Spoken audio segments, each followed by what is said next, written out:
Welcome to S4 media. నేను మీ రేఖ. ఈరోజు మనం వచ్చేసాం పశ్చిమ గోదావరి జిల్లాలో పాలకొల్లులో ఉన్నటువంటి శ్రీ క్షీర రామలింగేశ్వర స్వామి ఆలయానికి. పంచారామ క్షేత్రాలైనటువంటి పంచారామాల్లో ఒకటైన ఈ క్షేత్రానికి ఎంతో ప్రసిద్ధి చెందింది. ఇక్కడ ఆలయం కన్నా ముందుగా గాలిగోపురం గురించి చెప్పుకుంటే 9 అంతస్తులతో 125 అడుగుల ఎత్తులో ఆంధ్రప్రదేశ్లో ఉన్న అతిపెద్ద గోపురాల్లో ఒకటిగా ఈ గోపురం పిలువబడుతుంది. అలాగే ఇక్కడ క్షీరరామలింగేశ్వర స్వామిగా శివుడు పూజలు అందుకుంటున్నారు.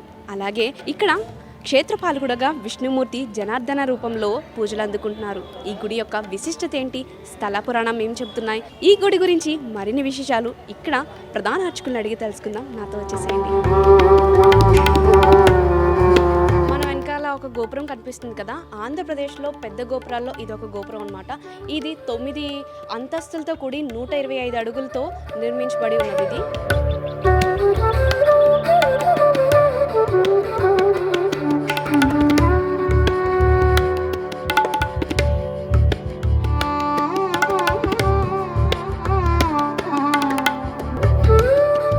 మనతో ఆలయ ప్రధాన అర్చకులు కిష్టప్ గారు అయితే ఉన్నారు. ఆయన్ని అడిగి స్వామివారి స్థల పురాణం ఏంటి, ఇక్కడ స్వామివారికి ఏ ఏ పూజా కార్యక్రమాలు జరుగుతాయో ఆయన అడిగి తెలుసుకుందాం.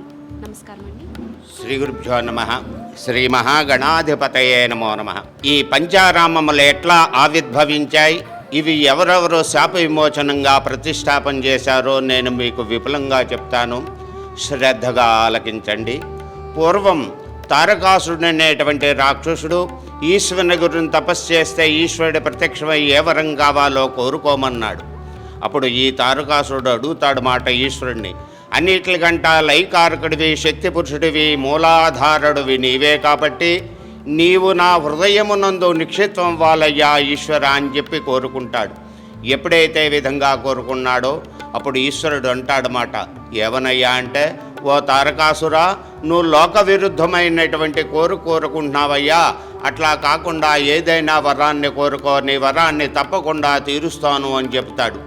ఎప్పుడైతే విధంగా అన్నాడో అప్పుడు ఈశ్వరుని అడుగుతాడు అట తారకాసుడు, ఏమనయ్యా అంటే, అన్నిటికంటా లైకారకుడు నీవే కాబట్టి నువ్వు శుద్ధ స్ఫటికలింగాకృతంగా నా హృదయంలో నిక్షిప్తమవుతో యోని గర్భమునందు జననము లేని వాడి చేత నాకు మరణం సంభవించేటువంటి వరాన్ని ప్రసాదిస్తూ శుద్ధ స్ఫటికలింగాకృతంగా నా హృదయంలో నిక్షిప్తం వాలయ్యా అని చెప్పి మరలా కోరుకుంటాడు. ఎప్పుడైతే విధంగా కోరుకున్నాడో అప్పుడు ఈశ్వరుడు తథాస్తు అని చెప్పి ఆ తారకాసు హృదయంలో స్ఫటికలింగాకృతంగా నిక్షిప్తం అవుతాడు. ఎప్పుడైతే నిక్షిప్తమయ్యాడో సృష్టి స్థితి లయం సృష్టించేవారు ఒకరు, ప్రాణం పోసేవారు ఒకరు, ఆహారం కింద సేవించేటువంటి వారు ఒకరు. వీళ్ళే బ్రహ్మ విష్ణు మహేశ్వరులు.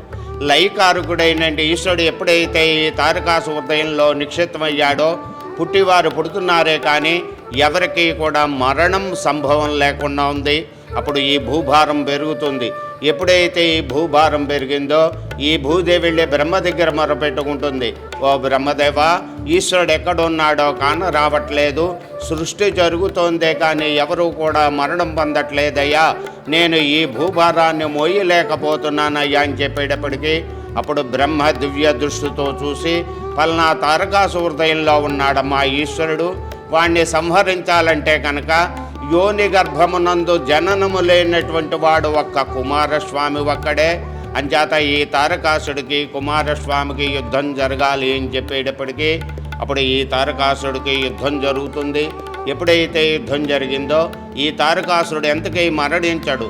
ఎందుచేతనయ్యా అంటే లైకారకుడైన ఈశ్వరుడు ఆయన హృదయంలో ఉండటం మూలంగా అప్పుడు యుద్ధభూమిలో తండ్రి తనయుడు అనేటువంటి స్వభావం ఏది చూపకూడదు.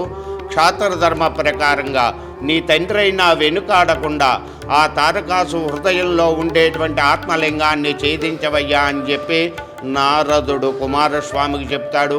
అప్పుడు ఈ కుమారస్వామి శక్తి అనేటువంటి ఆయుధంతో ఆ తారకాసు హృదయంలో ఉండేటువంటి ఆత్మలింగాన్ని ఛేదిస్తాడు. ఇవియే 5 భాగముల కింద పడ్డ ఈశ్వరుని యొక్క అవయవములు. ఈ 5 భాగాలని కూడా ఒక్కొక్కళ్ళు ఒక్కొక్క శాప విమోచనార్థంగా పునఃప్రతిష్టాపన చేశారు.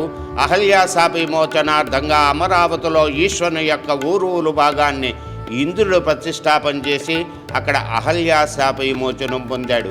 అక్కడో గొప్ప విశేషం ఉంది. ఏమిటయ్యా అంటే యావత్ ప్రపంచకంలోనే ఎత్తైనటువంటి లింగాకారాల్లో రెండో స్థానాన్ని పొందినటువంటి లింగాకారం 11 అడుగుల ఎత్తు శుద్ధ స్ఫటిక లింగాకారం అక్కడ అమరేశ్వరుడుగా పిలువబడుతోంది. అట్లాగే భీమవరం సోమారామం అని పిలువబడుతోంది. సోముడు అనగా చంద్రుడు. చంద్రుడికి క్షయవ్యాధి 15 రోజులు పౌర్ణమి గడియల్లో ఉంటాడు, 15 రోజులు అమావాస్య గడియల్లో ఉంటాడు. ఈ అమావాస్య గడియలు వచ్చేటప్పటికీ ఆ చంద్రుడికి క్షయవ్యాధి ఉధృతం అవుతూ ఉంటుంది. ఆ వ్యాధిగ్రస్తం పోవటం కోసం అని చెప్పి ఈశ్వరుని యొక్క హృదయ భాగాన్ని భీమవరంలో చంద్రుడు ప్రతిష్టాపన చేశాడు. అక్కడో గొప్ప విశేషం ఉంది. ఏమిటయ్యా అంటే యావత్ ప్రపంచకంలోనే రంగులు మారేటువంటి లింగాకారాలు 2 ఉన్నాయండి మనకి. ఒకటి తంజావూరు జిల్లా పాపనాశనానికి 7 కిలోమీటర్ల దూరంలో తిరునాళ్ళ అనేటువంటి క్షేత్రంలో పంచవర్ణేశ్వరుడు అనేటువంటి నామధేయంతో పిలువబడుతున్నాడు స్వామి. స్వయం శ్రీ మహావిష్ణువే ఈశ్వరుని ప్రతిష్టాపన చేసినటువంటి ఏకైక ప్రదేశం. అక్కడ ఉదయం నుంచి సాయంత్రం లోపల ఒకటే లింగాకారం 5 రంగులు మారుతుంది. అట్లాగే ఈ భీమవరంలో ఉండేటువంటి లింగాకారం నెలలో 2 సార్లే మారుతుంది. అమావాస్యగా నల్లగాను, పౌర్ణానికి తెల్లగాను. ఇప్పటికీ కూడా ఈ 2 చోట్ల కూడా అట్లా రంగులు మారుతూనే ఉన్నాయి. అట్లాగే త్రేతాయుగంలో శివభక్తుడైనటువంటి రావణ బ్రహ్మని సంహరించినటువంటి పాప పరిహారార్థంగా క్షేతబందేశ్వరామేశం ఈ క్షీర రామలింగేశ్వరుణ్ణి త్రేతాయుగంలో ఈశ్వరుని యొక్క శిరోభాగాన్ని శ్రీరామచంద్రమూర్తి ప్రతిష్టాపన చేశాడు. సర్వేంద్రియాణం శిరోధార నైన ప్రాధాన్యత. దేహానికి అంతటికీ కూడా శిరస్సు నైలములో ప్రాధాన్యమైనటువంటివి కాబట్టి ఎప్పుడైతే ఈ శ్రీరామచంద్రమూర్తి ఈశ్వరుని యొక్క శిరోభాగాన్ని ప్రతిష్టాపన చేశాడో ఈశ్వరుడి ప్రత్యక్షమై, ఓ రామచంద్ర, నువ్వు నన్ను ప్రతిష్ఠించావు కాబట్టి నేను నీకేవైనా వరం ఇస్తాను, కోరుకోవయ్యా అన్నాడు ఈశ్వరుడు. అప్పుడు ఈ శ్రీరామచంద్రమూర్తి అంటాడు, నేను సూర్యవంశపుత్రుణ్ణి, నేను 10 మందికి వరములు ఇచ్చినటువంటి వాడినే కానీ నేను ఎవరి దగ్గర వరం పుచ్చుకోలేదయ్యా ఈశ్వర. నేను నిన్ను ప్రతిష్టాపన చేసినా సరే నేనే నీకేవైనా వరం ఇస్తాను, కోరుకోవయ్యా అని చెప్పి మరలా రామచంద్రమూర్తి అంటాడు. అనేటప్పటికప్పుడు ఈశ్వరుడు అడుగుతాడు శ్రీరామచంద్రమూర్తిని, ఓ రామచంద్ర, నువ్వు నన్ను ప్రతిష్ఠించావు కాబట్టి నీ వివాహం అయినటువంటి మరుసటి రోజున నేను వివాహం చేసుకుంటాను, నువ్వు నా వివాహానికి తరలి రావాలయ్యా రామచంద్ర అని చెప్పి ఆ రామచంద్రమూర్తిని రామలింగేశ్వర స్వామి వరమడిగాడు. అట్లాగే నేను సూర్యవంశపుత్రుణ్ణి కాబట్టి సూర్యకిరణము ద్వారా నీ చెంత చేరి 3 రోజులు ఉంటానయ్యా అని చెప్పి శ్రీరామచంద్రమూర్తి వరమివ్వటం జరిగింది. ఇక్కడో గొప్ప విశేషం ఉంది. ఏమిటయ్యా అంటే సంవత్సరములో 3 రోజులే సూర్యోదయం పడుతుందండి లింగాకారం మీద. అదైనా ఎప్పుడు పడుతుందయ్యా అంటే చైత్రమాసంలోనే పడుతుంది. ఆ చైత్రమాసంలోనే ఎందుకు పడాలయ్యా అని అడగచ్చు. ఈ శ్రీరామచంద్రమూర్తి వరప్రభావం చేత చైత్ర శుద్ధ నవమి రోజున భద్రాచలంలో కళ్యాణం జరుగుతుంది. నవమి వెళ్ళిన మరుసటి రోజు ఈ స్వామివారి కళ్యాణం జరుగుతుంది. ఉదయించినటువంటి బాలభానుడు 5:36 ఆ సూర్యకిరణంలో ఈ స్వామివారి మీద పట్టం. ఈ స్వామివారి యొక్క వివాహ సుముహూర్తం ఏకకాలమనందే జరుగుతుందండి ఇప్పటికీ కూడా. అట్లాగే ద్రాక్షారం దక్ష ప్రజాపతి యజ్ఞం చేస్తూ ఉంటే ఈ పార్వతీదేవి పిలవకపోయినా పెడుతుంది. వెళ్ళేటప్పటికి ఈ దక్షుడు దుర్భాషలాడతాడు. నీ భర్త కపాలమాలధారి శ్మశానాల్లో తిరుగుతూ ఉంటాడు, విభూతి రాసుకుంటాడు, గజ చర్మాన్ని ధరిస్తాడు. అట్లాంటి వాణ్ణి నన్ను కాదను వివాహం చేసుకుని ఏమి సుఖపడ్డావా అమ్మా అని చెప్పేటప్పటికీ ఆవిడ ఆ బాధను భరించలేక ఆ దక్షుడు యజ్ఞం చేస్తున్నటువంటి యజ్ఞవాటికలో ఆహుతవుతుంది. ఎప్పుడైతే ఆహుతైందో ఈ వార్త ఈశ్వరుడికి తెలిసి ఈశ్వరుడి యొక్క జడ నుంచి పుట్టినటువంటి వాడు వీరభద్రుడు. వీరభద్రుడి చేత దక్షుడు సంహరించబడతాడు. ఎప్పుడైతే దక్షుడు సంహరించబడ్డాడో ఈ దక్ష ప్రజాపతి భార్య వెళ్ళి ఈశ్వరుని అర్థిస్తుంది. నా భర్త తెలుసో తెలియకో తప్పు చేశాడయ్యా, నాకు ప్రతిభిక్ష పెట్టవయ్యా ఈశ్వర అని చెప్పేటప్పటికీ ఈశ్వరుడు సంతసించి నీ భర్త అనునిత్యము ఆకాశంలోకి ఎదిగేటువంటి లింగాకారం కనుక ప్రతిష్టాపన చేస్తే ఆయనకి శాప విమోచనం కలుగుతుంది అని చెప్పేటప్పటికీ అట్లాంటి లింగాకారం ఎక్కడుందయ్యా అంటే యావత్ ప్రపంచకంలోనే ఎత్తైనటువంటి లింగాకారాల్లో ప్రథమ స్థానాన్ని పొందినటువంటి లింగాకారం 18 అడుగుల ఎత్తు శుద్ధ స్ఫటికలింగాకారం దక్షార భీమేశ్వరుడు. అక్కడ దక్ష ప్రజాపతి ప్రతిష్టాపన చేసి శాప విమోచనం పొందాడు.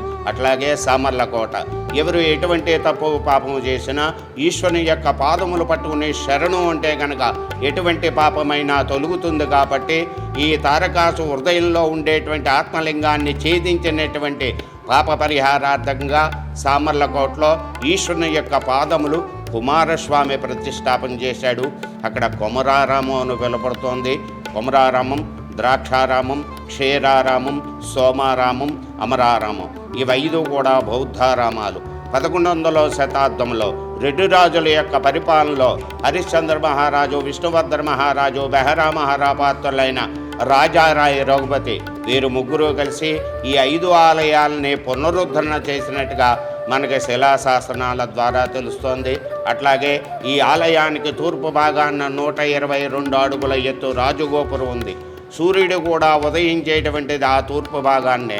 అంత ఎత్తు కట్టడం అక్కడ అంత అడ్డుగా ఉండగా స్వామివారు ఇంత లోపల ఉండగా ఆ సూర్యకిరణములు ఎట్లా పడుతున్నాయి, ఆ సూర్యకిరణములు పడినప్పుడు ఆ స్వామివారి వర్ణన ఏ రంగులోకి మారుతుంది, సూర్యుడు ఎంత వేగంగా పయనిస్తున్నాడు, సూర్యుడి యొక్క కాంత పింజము ఎంత, ఈ కాంతి యొక్క కిరణములు వైశాల్యమును బట్టి ఈ ఆలయములో ఉండేటువంటి ఆ సూర్యకిరణములు పడినప్పుడు అక్కడ ఉండేటువంటి సూర్యకిరణముల తేజస్సు మన శరీరం మీద పడటం వల్లగా అనేక వ్యాధులు నశిస్తాయి. ఇది పంచారామ క్షేత్రం, శిరోభాగ నిలయం, శ్రీ క్షీర రామలింగేశ్వరుడు.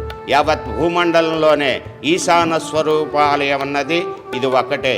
ఈశాన స్వరూపుడు క్షీర రామలింగేశ్వరుడు. శుభమస్తు, శుభమస్తు, శుభమస్తు. ఇక్కడ మనం చూస్తున్నాం స్వామివారితో పాటు ఇక్కడ పార్వతీదేవి కూడా కొలువై ఉన్నారు. ఆయనతో సమానంగా పార్వతీదేవికి కూడా ఇక్కడ పూజలు జరుపుతూ ఉంటారు అన్నమాట.